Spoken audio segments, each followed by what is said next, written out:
नमस्कार, आप देख रहे हैं शान न्यूज नेटवर्क। मैं हूं आपके साथ ईशान। आइए देखते हैं अपने जानदार शानदार शहर मुरादाबाद की प्रमुख खबरें और आप सभी से एक निवेदन कि अपने शहर को स्वच्छ रखें।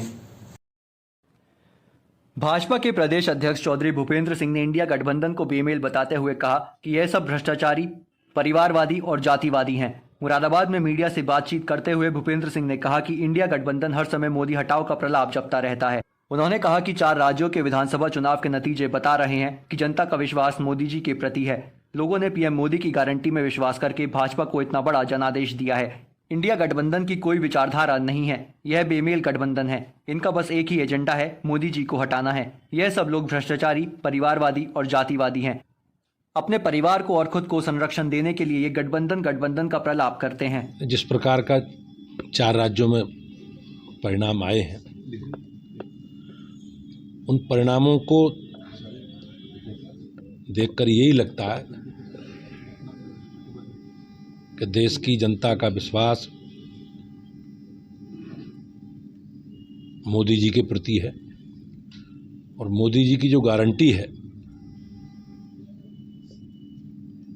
उसमें लोगों ने विश्वास व्यक्त किया है। लोकतंत्र में संवैधानिक संस्थाओं पर जनादेश का अपमान करना आरोप लगाकर ये बहुत दुखद घटना है। सभी राजनीतिक दल को इस पे बारे में विचार करना चाहिए। प्रदेश देश की जनता सब जानती है। अब तेलंगाना में बीआरएस की सरकार थी, वहाँ कांग्रेस जीती है। छत्तीसगढ़ में कांग्रेस की सरकार थी, बीजेपी जीती है। राजस्थान में कांग्रेस की सरकार है, भाजपा के पक्ष में जनादेश आया। तो केवल मध्य प्रदेश में भाजपा की सरकार और सारे राज्यों की सरकारों ने उनकी जो राज्य की मिशनरी है सरकारी, उसी के देखरेख में चुनाव हुए हैं। तो इस तरह के बयानबाजी करके अपनी जवाबदेही से और जनता के प्रति जो हमारे अविश्वास है उससे बचने का एक माध्यम है ये। और मेरा निजी मत है कि हम राजनीतिक दलों को अपनी पराजय या जय में राजनीतिक परिणामों में जिस प्रकार के राजनीतिक परिणाम आए स्वीकार करना चाहिए, उनकी समीक्षा करनी चाहिए। मंडल प्रमुख रामेश्वर दयाल तुरेहा के नेतृत्व में शिव सैनिकों ने कलेक्ट्रेट पर जमकर नारेबाजी और प्रदर्शन करते हुए कांट रोड के विद्यानगर हरतला में स्थित अवैध SSB medical institute of education को तत्काल बंद कराए जाने की मांग की। शिव सैनिकों का कहना था कि यह इंस्टीट्यूट बिना किसी लाइसेंस और पंजीकरण की फर्जी रूप से संचालित किया जा रहा है, जिसमें छात्र छात्राओं को डॉक्टर बनने का झांसा देकर ठगी की जा रही है।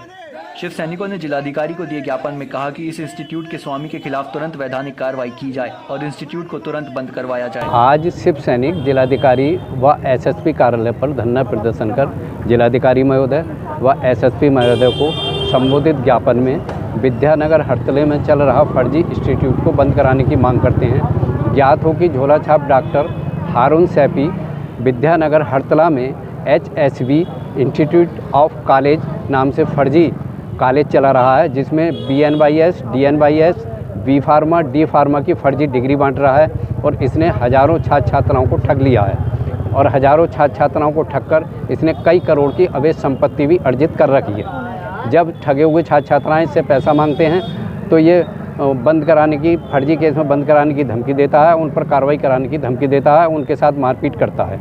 अतः शिव सैनिक मांग करते हैं कि इस पर शीघ्र ही मुकदमा दर्ज कर फर्जी इंस्टीट्यूट कॉलेज इसका बंद किया जाए और जो छात्र छात्राएं ठगे गए हैं इनका पैसा वापस दिलाया जाए। बागबाड़ा थाना क्षेत्र की पुलिस ने एक बड़े अंतर्राज्यीय गिरोह का खुलासा किया है। चेकिंग के दौरान पकड़े गए गिरोह के 3 सदस्यों के पास से पुलिस को 42 लाख रुपए के 600 ग्राम सोने के जेवरात व 80,000 रुपए के 1 किलो चांदी के जेवरात भी मिले हैं।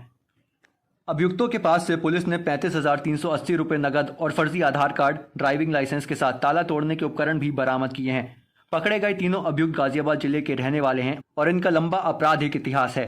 आज early morning Bagbara police checking में लगी हुई थी और एक बड़ी अच्छी सफलता मिली है। एक कार से जो होंडा जैज कार है, चेकिंग के दौरान टीम ने एक अच्छा बरामदगी करी है जिसमें काफ़ी माल बरामद हुआ है। इसमें 3 लोग गिरफ्तार किए गए हैं। इनकी काफ़ी क्रिमिनल हिस्ट्री है और पूछताछ में पता ये चला है कि ये लोग दिन में और रात में घरों में जो खाली होते हैं, ताला लगा होता है, उसको ताले को तोड़ के उसमें चोरी करते हैं। इनके पास जो औजार मिले हैं ये भी ताला तोड़ने के औजार हैं और इसी की सहायता से ये लोग चोरी करते हैं। इनके खिलाफ किसी के खिलाफ 15, किसी के खिलाफ 12 मुकदमे हैं और ये पूर्व में भी जेल जा चुके हैं। सोमवार को दी बार एसोसिएशन के पदाधिकारियों व अधिवक्ताओं ने रजिस्ट्री कार्यालय को फिर से कचहरी में वापस लाने के लिए अपर जिलाधिकारी नगर ज्योति सिंह से मुलाकात की। अधिवक्ताओं ने अपर जिलाधिकारी से कहा कि रजिस्ट्री कार्यालय के रामगंगा विहार में होने के कारण अधिवक्ताओं, रजिस्ट्री कराने वालों, स्टैंप वेंडर्स आदि को तमाम तरह की समस्याओं का सामना करना पड़ता है। छोटी छोटी बातों को लेकर सभी को कचहरी की दौड़ लगानी पड़ती है। अतः रजिस्ट्री कार्यालय की कचहरी से इतनी दूर होने का कोई औचित्य नहीं है, लिहाजा उसे कचहरी में वापस शिफ्ट किया जाए। अपर जिलाधिकारी नगर ने अधिवक्ताओं को आश्वस्त किया कि इस मुद्दे पर प्रशासन विचार कर रहा है और जल्द ही इस संबंध में कोई निर्णय लिया जाएगा। सोमवार को doctor Bhimrao Ambedkar police academy द्वारा आयोजित 25वीं राज्य स्तरीय पुलिस घुड़सवारी प्रतियोगिता का समापन हुआ। विजेता घुड़सवारों को एडीजी पीसी मीणा ने सम्मानित किया। इस मौके पर एकेडमी के एडीजी अमित चंद्रा, डीआईजी मुनिराज जी, एसएसपी हेमराज मीणा सहित एकेडमी में प्रशिक्षण प्राप्त कर रहे ट्रेनी आईपीएस व अन्य पुलिस अधिकारी मौजूद रहे।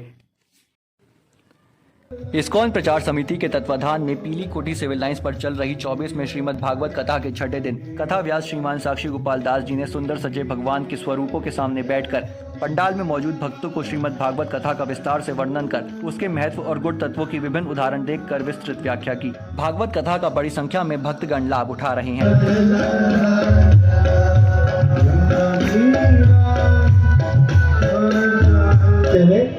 एक सांप का बच्चा तुम्हारे घोड़े के आगे आ गया। तुमने अपनी तलवार की नोक से उठा के उस सांप के बच्चे को पीछे फेंक दिया। तुमने देखा नहीं कि उसके साथ क्या हुआ। वो कटीली झाड़ी में जा गिरा।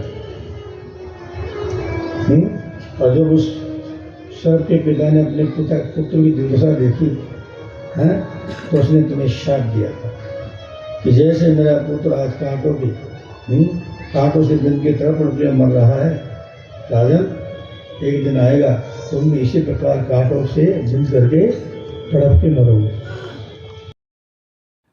मुरादाबाद विकास प्राधिकरण की टीम द्वारा पागबड़ा थाना क्षेत्र तंबाकू फैक्ट्री के पास मुस्तकिम नाम की व्यक्ति द्वारा बनाए गए एक अवैध रेस्टोरेंट और स्विमिंग पूल को बुलडोजर चलाकर ध्वस्त कर दिया गया। प्राधिकरण के वीसी शैलेश कुमार ने बताया कि उक्त होटल संचालक को पूर्व में इस अवैध निर्माण के लिए नोटिस दिए जा चुके थे और सीलिंग की कार्यवाही भी की गई थी। प्राधिकरण द्वारा ध्वस्तीकरण की इस कार्रवाई से पागबड़ा में अवैध निर्माण करने वालों में हड़कंप मचा हुआ है। प्राधिकरण की कार्रवाई में प्राधिकरण की टीम के साथ बड़ी संख्या में थाना पागबड़ा का पुलिस बल भी मौजूद रहा।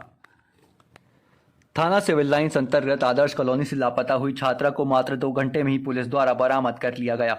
पकड़े गए दोनों आरोपियों आसिफ और उसके साथी इमरान को मेडिकल कराकर कोर्ट के सामने पेश किया, जहां से उन्हें जेल भेज दिया गया। सीओ सिविल लाइंस अर्पित कपूर ने बताया कि दोनों के खिलाफ पॉक्सो एक्ट के अंतर्गत भी कार्रवाई की जा रही है। नगर निगम में तैनात 1701 आउटसोर्सिंग कर्मियों की वेतन बढ़ोतरी तमाम आश्वासन और बोर्ड बैठक में पास होने के बावजूद नहीं की गई है। इससे कर्मचारियों में आक्रोश है। उन्होंने अब आर पार की लड़ाई का मन बना लिया है।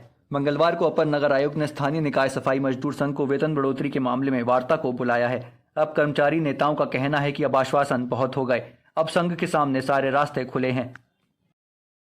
रामपुर में रविवार की रात मालगाड़ी के 2 डिब्बे उतरने से अप और डाउन की लाइन बाधित हो गई, जिसका असर सोमवार को भी ट्रेनों के संचालन पर दिखाई दिया। ट्रेनों के विलंबित रहने से यात्रियों को परेशानियों का सामना करना पड़ा। जनसाधारण एक्सप्रेस 15 घंटे लेट रही। यात्रियों को स्टेशन पर घंटों इंतजार करना पड़ रहा है। कोहरे की वजह से भी अधिकांश ट्रेन विलंबित है।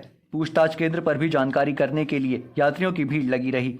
लेटेस्ट न्यूज अपडेट जानने के लिए सब्सक्राइब करें हमारा चैनल ईशान न्यूज नेटवर्क और हाँ, बेल आइकन दबाना मत भूलिएगा।